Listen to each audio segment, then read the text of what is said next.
Subscribe to Storylab. Now, let's begin this one. Warren McLaughlin had been awake for 36 hours straight when the call came. Not from nightmares this time. Those had stopped years ago, but from the radiator in his Denver apartment that clanked like a prisoner rattling bars.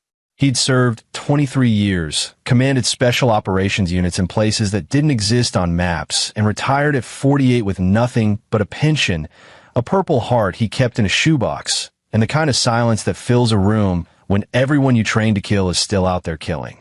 The phone's ring cut through the pre-dawn darkness. Warren checked the caller ID, Fort Benning. His stomach dropped before his mind caught up. Mr. McLaughlin? The voice was young, rehearsed. This is Sergeant Flores from Fort Benning. I'm calling about your son, Private Chad McLaughlin.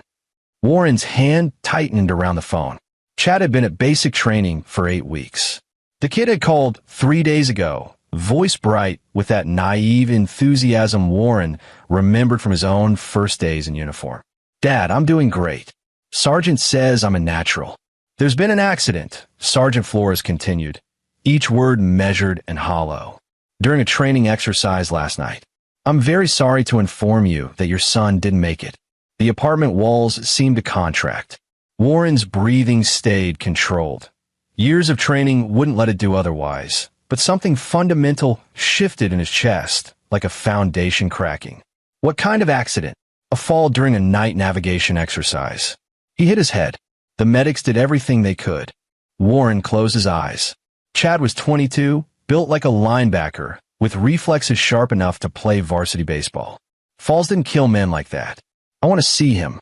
Of course. We'll make arrangements. Today. I'll be there by 1400 hours. Warren hung up before the sergeant could respond.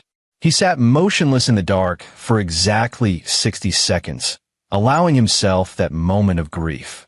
Then he stood, packed a bag, and drove straight through to Georgia. The base mortuary was a squat concrete building that smelled of formaldehyde and lies. A chaplain with kind eyes and a rehearsed handshake met Warren at the door. Mr. McLaughlin, I'm so deeply sorry for your loss. If you need time before, I need to see my son. Now, they led him to a sterile room where Chad lay on a steel table, covered to his neck with a white sheet. Warren approached slowly, each step measured. The chaplain and a nervous-looking lieutenant stood back, giving him space. Chad's face was peaceful, almost serene. Too peaceful. Warren had seen death in every variation. Violent, sudden, prolonged. This wasn't the face of someone who died from a fall. He reached out with steady hands and pulled back the sheet. The lieutenant moved forward. Sir, I don't think... Warren's glare stopped in mid-sentence.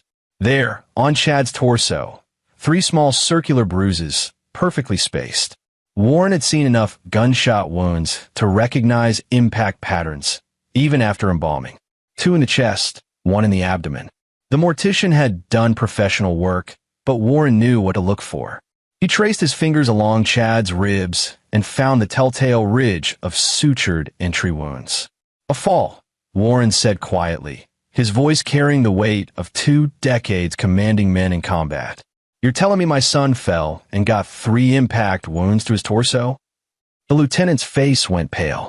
Sir, the autopsy report clearly states. I've read 1,000 autopsy reports, Lieutenant. I've written 50 myself. Warren pulled the sheet back up, covering his son's face with a tenderness that contradicted the ice in his voice. Someone shot my boy, and someone's covering it up. The funeral was held 4 days later at a small cemetery outside Denver. Catherine McLaughlin, Warren's ex-wife, stood beside him in a black dress that hung loose on her frame. They divorced 6 years ago, not from lack of love, but from too much distance. Warren's deployments had carved gaps between them that even peace couldn't bridge. But she'd loved Chad fiercely, and Warren could feel her trembling as they lowered the casket. 47 people attended. Most were from Catherine's side, aunts, cousins, friend from Chad's high school. Only 3 came from Warren's world. Leon Donovan, Felix Hamilton, and Gilbert Kaplan. All 3 had served under Warren in different capacities. All 3 had become, in the peculiar arithmetic of military service, more than soldiers and less than friends. They were men bound by shared violence and survival. Leon approached after the service, his massive frame somehow gentle as he gripped Warren's shoulder. "I made some calls," he said quietly. "Reached out to contacts at Benning." Warren nodded once, a gesture that said later. Felix and Gilbert flanked them, creating a pocket of privacy among the dispersing mourners. Felix, thin and sharp-featured, had worked military intelligence. Gilbert, with his wire-rimmed glasses and accountant's demeanor, had run cyber operations. Both men had the look of people who'd learned to hear what wasn't being said. "The official report is bullshit," Leon continued, his voice low. "But sealed tight. Full Pentagon backing. They're stonewalling hard," Felix added. "I tried 3 different channels. Every door's locked." Warren watched Catherine accept condolences from her sister. His ex-wife didn't know about the bullet wounds yet. He'd spared her that detail, letting her believe in the mercy of a quick accident. But mercy was a luxury Warren could no longer afford. "I need the names," Warren said. "Everyone who was with Chad that night. Every officer in his chain of command. Every witness they've silenced." Gilbert adjusted his glasses. "That's going to take time. The kind of digging that leaves footprints. I have time, and I know how to walk without leaving prints. You taught me that, Gil." A faint smile crossed Gilbert's face. "Pretty sure it was the other way around, Colonel." Warren hadn't been called Colonel in 5 years. The rank belonged to someone else now, someone who still believed the system worked. But these men remembered who he'd been, the commander who'd trained 30 officers personally, men who'd gone on to lead the most effective special operations units in modern warfare. Men who owed him their lives, their careers, their victories. "I'll start digging tonight," Gilbert said. "But Warren, if the Pentagon's involved, this isn't just a cover-up. This is institutional. I know what it is." Warren's gaze drifted to Chad's grave, fresh earth mounded beneath flowers that would wilt by morning. "And I know what I am." 3 days later, Gilbert called with the first piece of the puzzle. Warren sat in his apartment, surrounded by photographs of Chad. Little League, high school graduation, the day he'd enlisted with that proud, foolish grin. "I found something," Gilbert said. There was another recruit in Chad's unit. Private Andre Stanley. He requested a transfer 2 days after Chad died. It was approved within hours, which is unusual. He's now stationed at Fort Hood. "You have his number?" "Better. I have his schedule. He's got a 3-day pass starting tomorrow." Warren was on a plane to Texas by dawn. Andre Stanley lived in a cramped apartment off base, the kind of place young soldiers rented when they wanted to pretend they weren't in the Army. Warren knocked at 1900 hours, after watching the building long enough to confirm Andre was alone. The young man who opened the door had the look of someone who'd stopped sleeping well. Dark circles, jumpy eyes, a hand that instinctively moved toward his waistband before recognizing Warren wasn't a threat. Or at least, not the kind he'd been expecting. "Private Stanley? Who's asking?" His voice cracked slightly. "Warren McLaughlin. Chad McLaughlin's father." Andre's face went white. He stepped back, and for a moment Warren thought he'd slam the door. Instead, he looked down the hallway, then pulled Warren inside quickly. The apartment was Spartan, a couch, a TV, weights in the corner. But on the coffee table sat an empty whiskey bottle and a notebook filled with frantic handwriting. Andre saw Warren notice it and moved to cover it. "I'm not here to hurt you," Warren said calmly. "I just want the truth about my son." Andre laughed, a bitter sound. "The truth?" The truth got buried along with Chad. He slumped onto the couch, head in his hands. "They told me if I talked, I'd join him." Warren sat across from him, patient. This was interrogation 101. Silence was more effective than questions. Let the subject fill the void. It took 30 seconds. "It was supposed to be training," Andre said finally. "Stress inoculation, they called it. Captain Arroyo said elite units do it all the time. Break you down, build you back stronger." His hands were shaking. But it wasn't training. It was... They picked Chad because he was good, because he was better than them, and they couldn't stand it. Warren's voice stayed level. "What happened that night?" "They took him out during the night in AV exercise. 4 of them, Captain David Arroyo, Lieutenant Salvador Simon, Sergeant Ricky Long, and Corporal Ed Estes." Andre looked up, meeting Warren's eyes. "They were drunk. Said they were going to toughen him up. They made him dig a foxhole in the mud, then fill it back in. Over and over. For hours.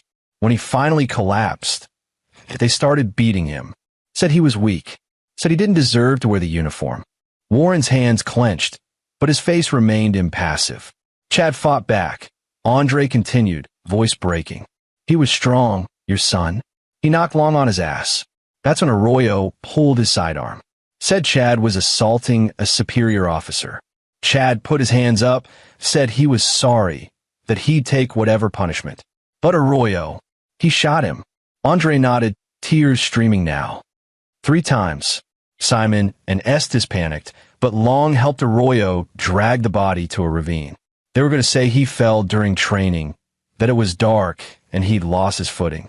But then they realized the bullets, so they called someone high up.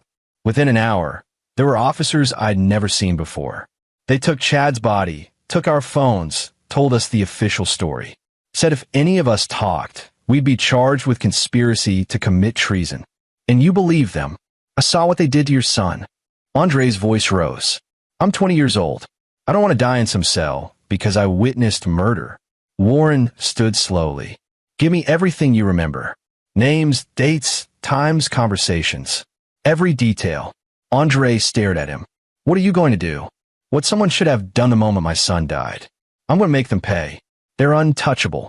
The Pentagon, Warren interrupted quietly, is run by men I trained. Men who owe me their careers.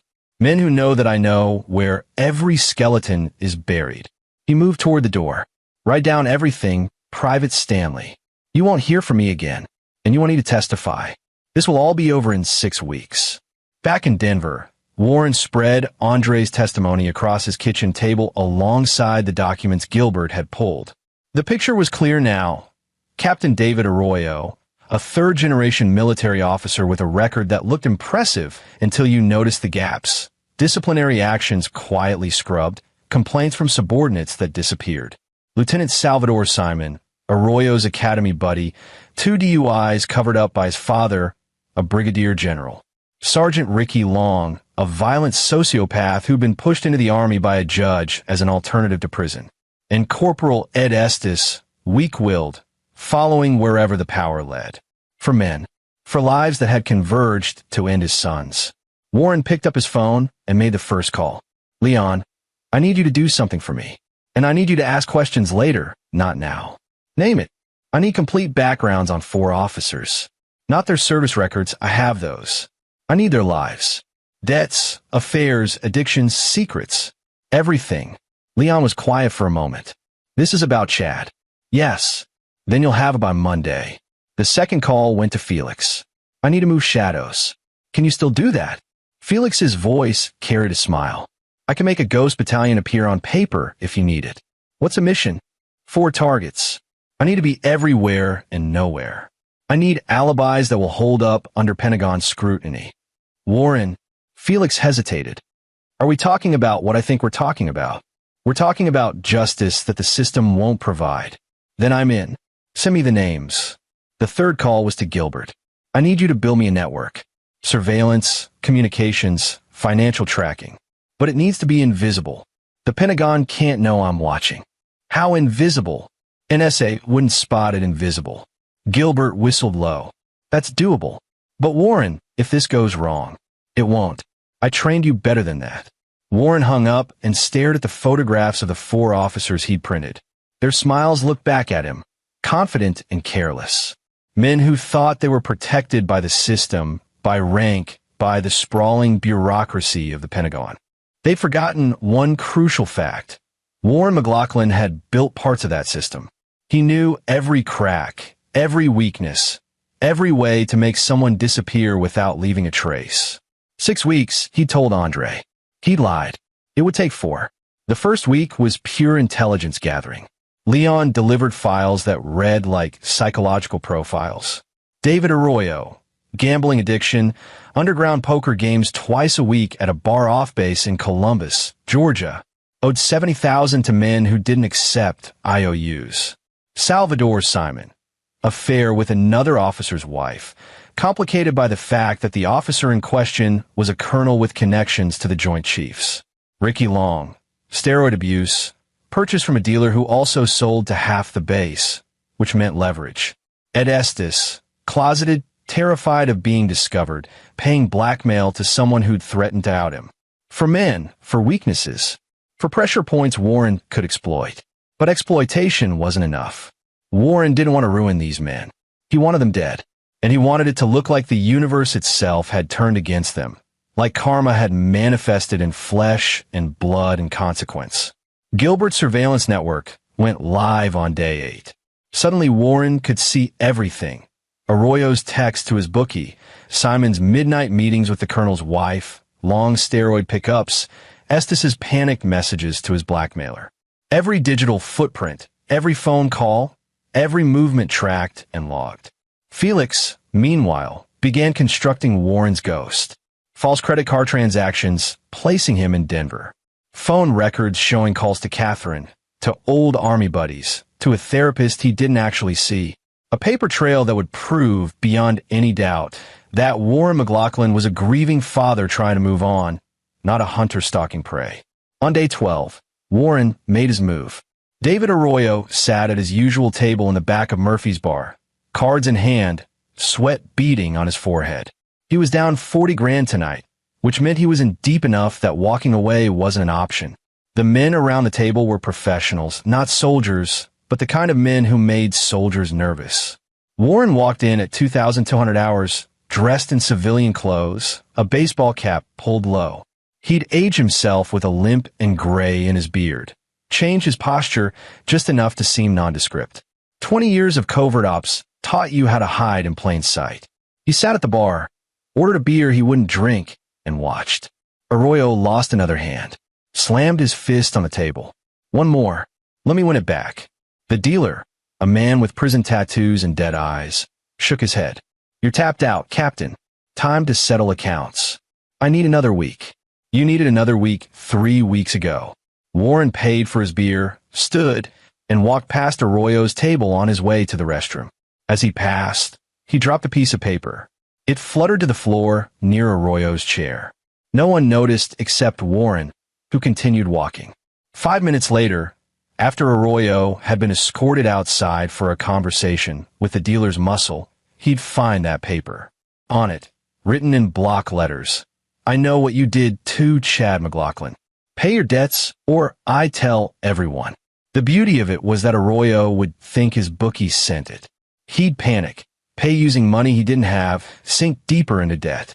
And the bookie, finding himself suddenly paid, would assume Arroyo had found source.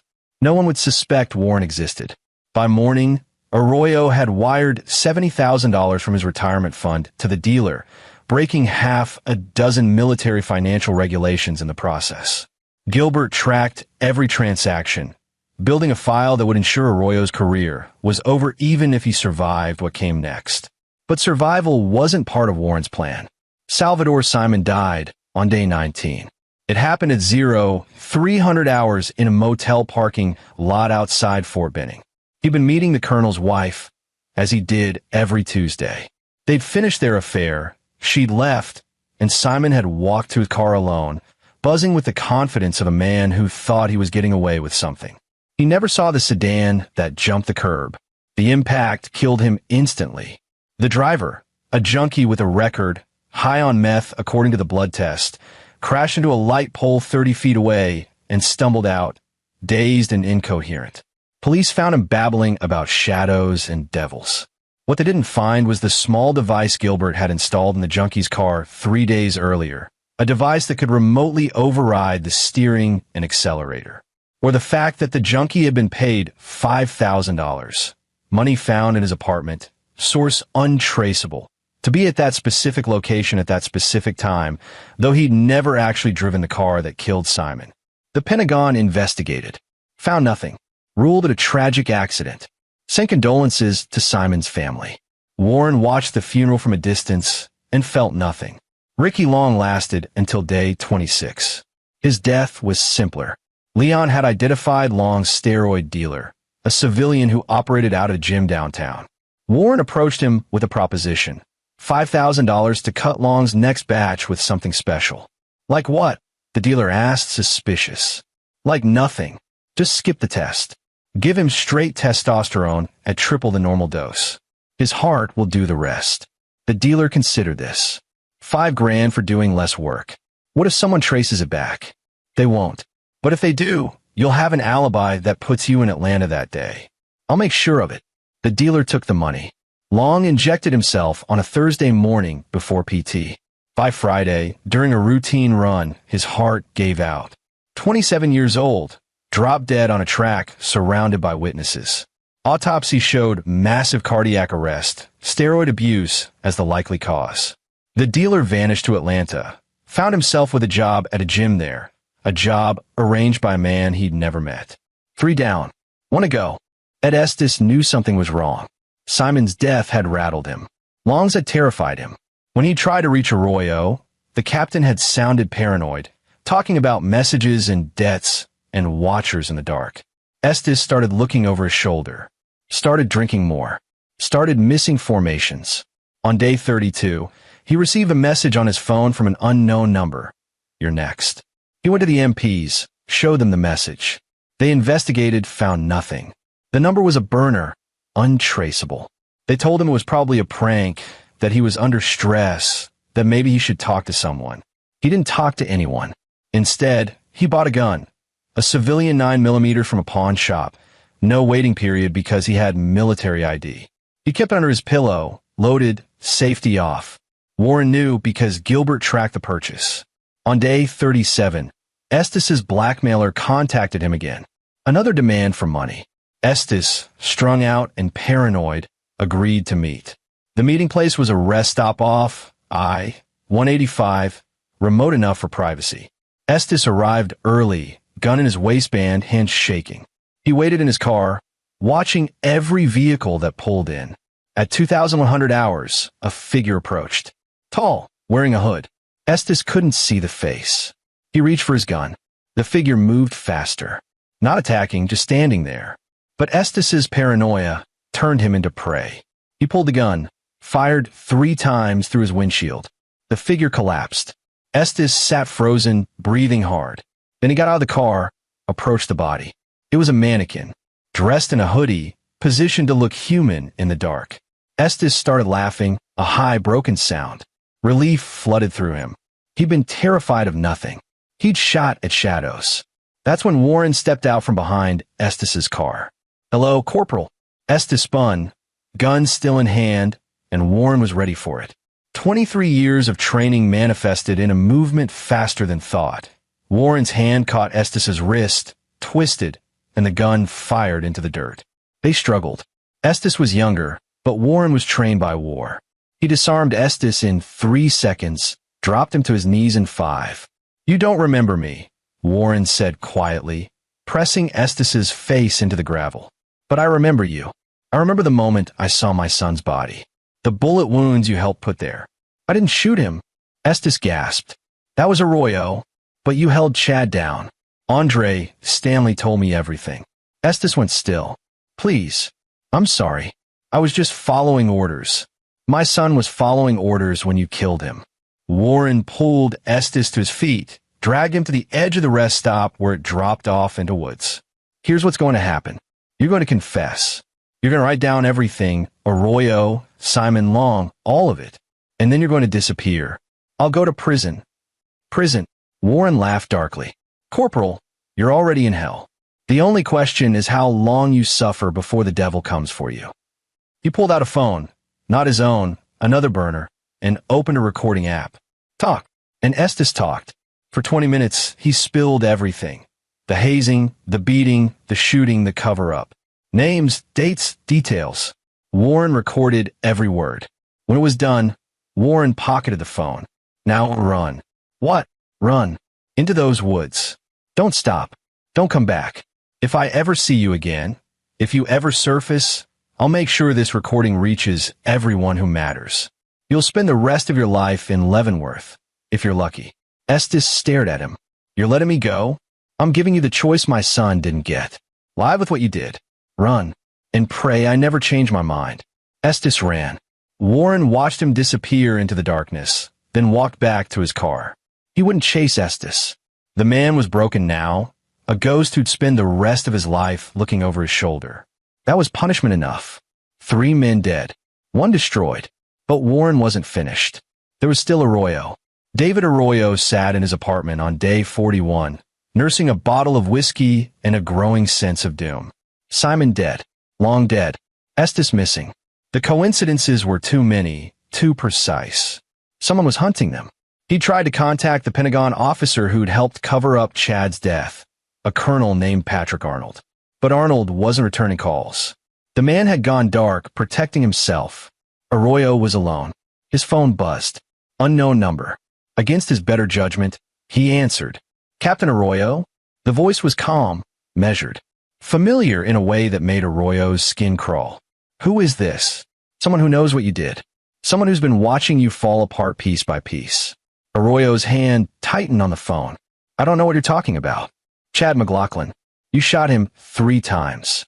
Then you called your Pentagon friends to make it disappear. The blood drained from Arroyo's face. You can't prove anything. I don't need to prove it. I have Corporal Estes's full confession. I have Private Stanley's testimony. I have evidence that will bury you and everyone who helped you. What do you want? I want you to meet me. Tonight. Alone. I think it's time we had a conversation about justice. I'm not meeting you anywhere. Then I release the evidence tomorrow. Your career ends. Your freedom ends. Your life as you know it ends. The voice paused.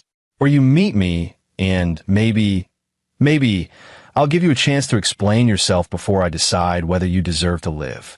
Arroyo's mind raced. This was a trap. But what choice did he have? If this person really had evidence, if they really had Estes's confession, where? He asked finally. The training field where Chad died. Midnight. Come alone, or the deal's off. The line went dead. Warren arrived at the field at 2,300 hours. The night was cold, moonless, perfect. He'd chosen this place deliberately, where Chad had died, where it had all begun. Poetic justice, or maybe just cruelty. Warren didn't care which. He'd positioned himself in the tree line with a clear view of the approach. Leon and Felix were nearby, not to help, but to ensure no one interfered. This was Warren's moment, his reckoning. At 23:45, headlights cut through the darkness. A car pulled up, and David Arroyo stepped out, alone as instructed. He stood in the center of the field, looking around nervously. Warren waited. Let him sweat. At midnight exactly, Warren emerged from the trees. He didn't hide his face. Let Arroyo see who'd come for him. Warren McLaughlin. Arroyo breathed, recognition hitting him. The colonel. Chad's father. Former colonel. Warren corrected. Now I'm just a man who lost his son. Arroyo's hand moved toward his waistband. Warren was faster, his own weapon already drawn. Don't, Warren said softly. You move, you die. Arroyo froze. You're making a mistake. I have friends. Had friends. Simon and Long are dead. Estes is gone, and your Pentagon buddies won't save you. I've already sent copies of all the evidence to 20 different officers I trained. Men who will meet their lives. Men who will ensure this goes public. If anything happens to me, you can't kill me. It'll destroy you. Maybe. Warren stepped closer, gun steady. But you'll still be dead, and I'll have kept my promise to my son. What promise? That the men who took him from this world would leave it too. Arroyo's facade finally cracked. Please. I didn't mean for it to happen. It got out of hand. You shot him 3 times while he was surrendering. I was drunk. I panicked. My son was 22 years old. He had his whole life ahead of him. And you took it because you couldn't stand that he was better than you. Arroyo's eyes darted around, looking for escape. There was none. What do you want from me? Warren considered this. What did he want? Chad was gone. No amount of revenge would bring him back. But letting Arroyo walk away, letting him live while Chad couldn't, that was a betrayal Warren couldn't stomach. I want you to understand something, Warren said finally. The Pentagon covered this up because they thought it was convenient. Because one dead private wasn't worth the scandal. But they forgot something important. Some fathers don't accept convenient answers. Some fathers are willing to burn the whole system down to make things right. He raised his gun. Wait. Arroyo's voice cracked. You said you'd give me a chance to explain. I lied. The shot echoed across the field. Arroyo fell, clutching his stomach. Not a kill shot. Not yet. Warren wanted him to feel it, the way Chad had felt it. Warren stood over him, watching the captain writhe. Do you know what the worst part is? You're going to die right here, in the same place you killed my son. And the army will call it suicide. A troubled officer, facing disciplinary action, couldn't handle the pressure. They'll bury you quietly, the same way they tried to bury Chad. You won't get away with this. Arroyo gasped. I already have. Warren fired twice more. Center mass. Textbook. David Arroyo stopped moving. Warren stood there for a long moment, gun at his side, looking down at the body. He felt no satisfaction, no relief, just a hollow ache that he knew would never fully heal. Leon and Felix emerged from the trees.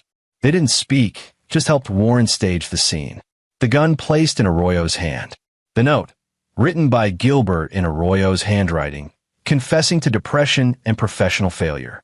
The bottle of whiskey, all the pieces of a perfect suicide. By 0200 hours, they were gone. By dawn, MPs would find the body. By noon, the investigation would conclude what Warren had scripted. Captain David Arroyo, facing imminent court-martial for financial misconduct, had taken his own life. One more casualty of a system that protected the guilty and discarded the innocent. 6 weeks after Chad's funeral, Warren sat in his apartment, the same radiator clanking, the same silence filling the room. But something had changed. The photographs of Chad still covered the walls, but now they were joined by other images, printouts of news articles about Simon's accident, Long's heart attack, Estes' disappearance, Arroyo's suicide. For men, for deaths. Justice, Warren had learned, wasn't always legal. Sometimes it was personal. Sometimes it required stepping outside the system to make things right. His phone rang. Catherine. Warren? I saw the news about Captain Arroyo. They're saying he committed suicide. I saw that. Do you think it had anything to do with Chad? Warren closed his eyes. I think a lot of things have to do with Chad, but we'll never know for sure. A pause. Are you okay? No, Warren said honestly, but I'm better than I was. After they hung up, Warren walked to his window and looked out at Denver's skyline. Somewhere out there, Andre Stanley was trying to sleep without nightmares. Somewhere, Colonel Patrick Arnold was sweating, wondering if he was next. And somewhere, the truth about Chad McLaughlin's death remained buried under layers of paperwork and institutional silence. But the men who pulled the trigger, who held his son down, who covered up, they'd paid. Warren had made sure of that. He turned back to the photographs of Chad, that bright smile frozen in time. I kept my promise, son, he whispered. They're gone. All of them. The radiator clanked. The silence settled. And Warren McLaughlin, former colonel, father, and executioner, closed his eyes and let himself grieve. For the first time in 6 weeks, he slept without planning, without calculating, without the weight of vengeance driving every breath. Chad was still dead. That would never change. But his death was no longer unavenged. And in the mathematics of Warren's grief, that had to be enough. This is where our story comes to an end. Share your thoughts in the comments section. Thanks for your precious time. If you enjoyed this story, then please make sure you subscribe to this channel. That would help me a lot. Click on the video you see on the screen, and I will see you there.